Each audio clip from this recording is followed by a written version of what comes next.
A lot to cover in today's video. Lions news and rumors for you folks today. We're going to go over Lions versus Colts. The numbers changed right there. We'll go over the new numbers and give you my thoughts on there. Update on Ifeatu Melifonwu, and it's not looking good for Iffy. Very iffy. We're going to talk about this in this video. Right after I made one yesterday, he got injured again, a new injury. Alex Anzalone's replacement, Dan Campbell spoke to the media. Give you my thoughts on there. The media in general and the NFL power rankings are unanimous, and that is a good thing for the first time for the Detroit Lions. Question, though, before we get into this video, who wins on Sunday? Do you got the Detroit Lions winning? Put L. Do you got the C winning? Put Colts. Let's get this thing started.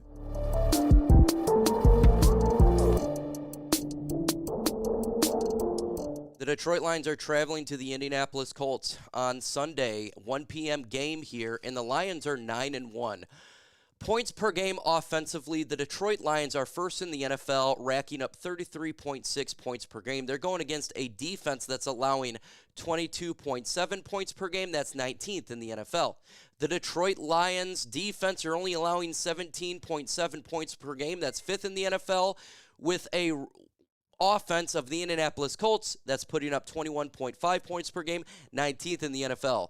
There is some issues, though, here. It's different because they've had now two quarterbacks, one being Joe Flacco and the other one being Anthony Richardson. The Lions are facing Anthony Richardson, so I fully expect them to run a little bit more and different from the couple weeks that Joe Flacco obviously was their quarterback. The line went to 50 points per game.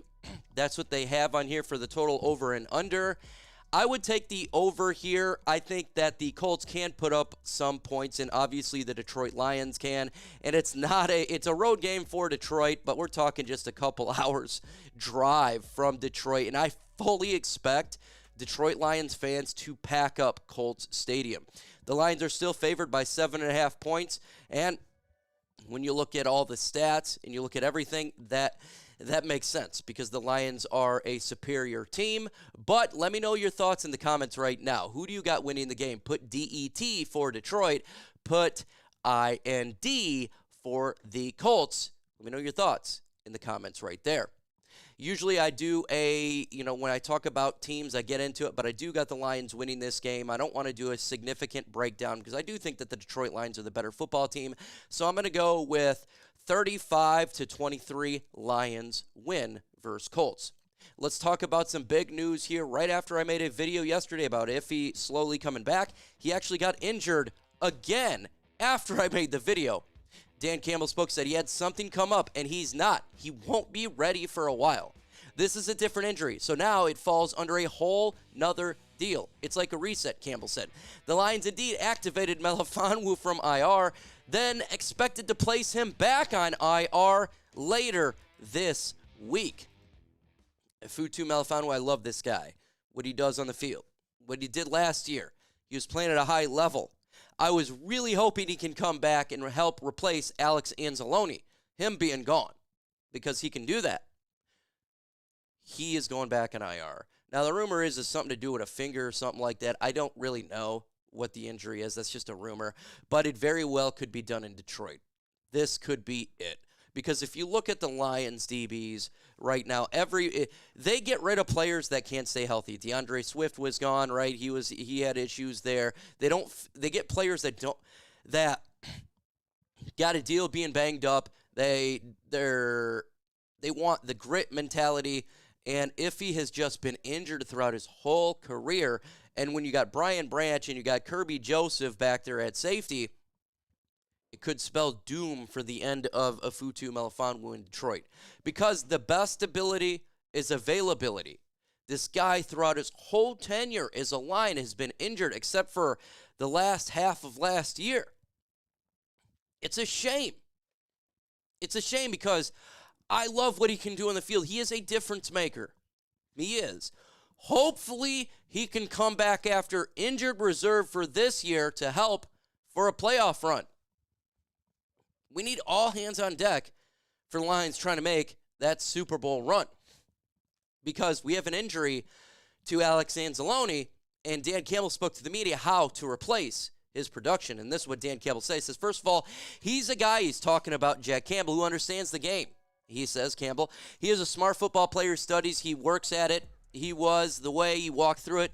He's an instinctive player that really understands the ball. He's been right in Alex Anzalone's hip pocket, and he watches and he learns and he listens, Campbell said. I mean, we are doing these in the spring. Alex wasn't even here. Alex game in a couple of weeks later, and he was doing the situational scenario where we were letting Jared Goff call and Jack in on defense. So this isn't the first time. He's kind of had a little bit of a role like that, and he's going to be fine as far as that. He'll step in right into that, embrace it. And I think he will thrive, and I 100% agree that he will be perfectly fine. Continue on about other players besides just Jack Campbell. He said he has been right there.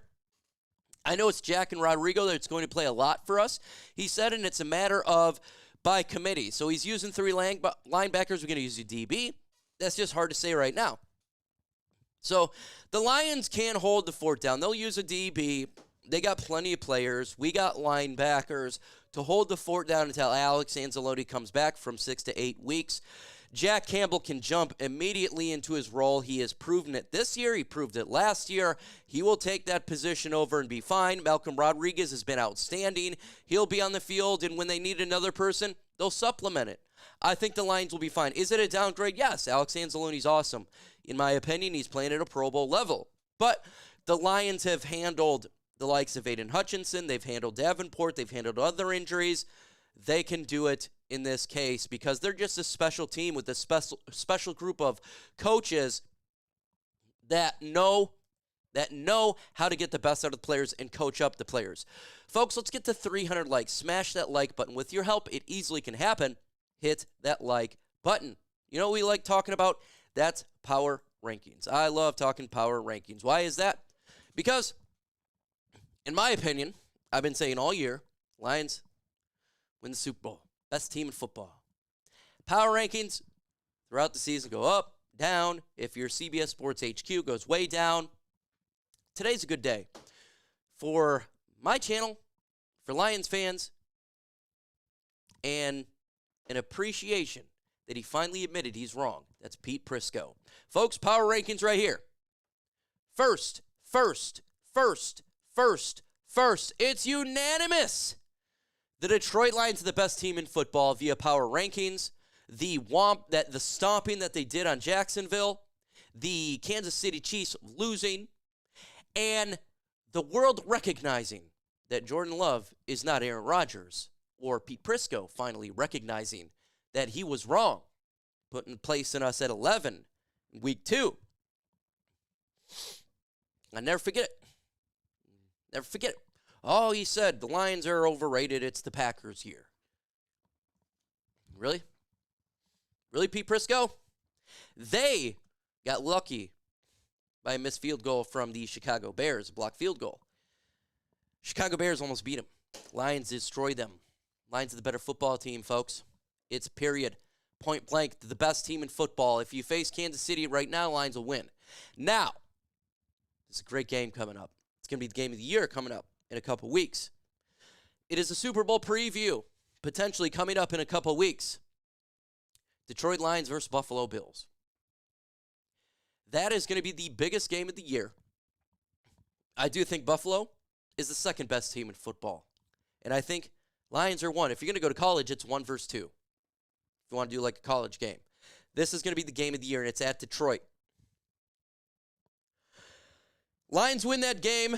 You'll see the ones stay like this throughout the whole season because they're the one team that can challenge Detroit offensively.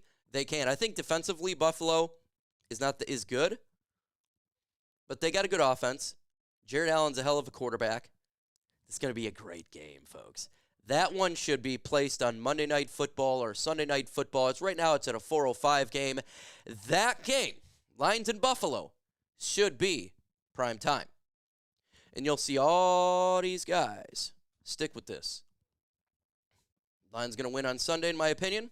7.5-point favorite versus Colts. Not a gimme. I don't think it's going to be as easy as Tennessee, and definitely don't think it's going to be easy as Jacksonville. I think they're a better football team. They're mid. If you look at all their stats, and I already went through it, they're literally 19th and 20th on every single offense and defense stat. They're below average offensively and defensively. I think it's going to be a challenge with Anthony Richardson, but the Lions are fine. They're much better against the mobile quarterback than they used to be. So question for you, who wins the game? L for Lions, C for Colts. Let me know your thoughts in the comments below. Smash it and give us our thoughts. Lions are sitting pretty. You look in the NFC North, they're sitting pretty. We need the Vikings to take that L. Come on, Bears! Pull off the upset. I was listening to Mike Florio, who is a Vikings fan, by the way, and he expects the Bears to beat the Vikings. So I really hope that would be an upset. Chicago, they missed a freaking field goal last week, so hopefully they can get that dub because we absolutely need them to get that dub. And when it comes to the Green Bay Packers, good old Green Bay, they need to lose to San Francisco. San Francisco, come on, let's get that beating. I think San Francisco can beat them. I think San Francisco is the much better football team. And if San Francisco wins, I do think that's the end of Green Bay for the NFC North. And people always ask me, why do you keep saying this? Because the Lions are going to be 10-1. If they lose that game, Green Bay is going to be 7-4. Does anybody expect the Lions to lose 3 games? I don't. If the Lions win on Sunday, I don't. You look at the schedule, I don't see that at all. And they would have to lose 3 games, 1 being to the Green Bay Packers, and then Green Bay would have to win out. I don't see that occurring at all.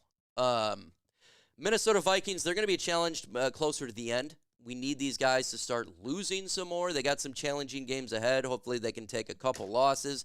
They'll help out the Lions in the long run. That's what we need. I think it can happen. But you know what should happen is you hitting that notification bell. Only 17% are hit that notification bell. Let's get it to 18%. With that said, folks, adios.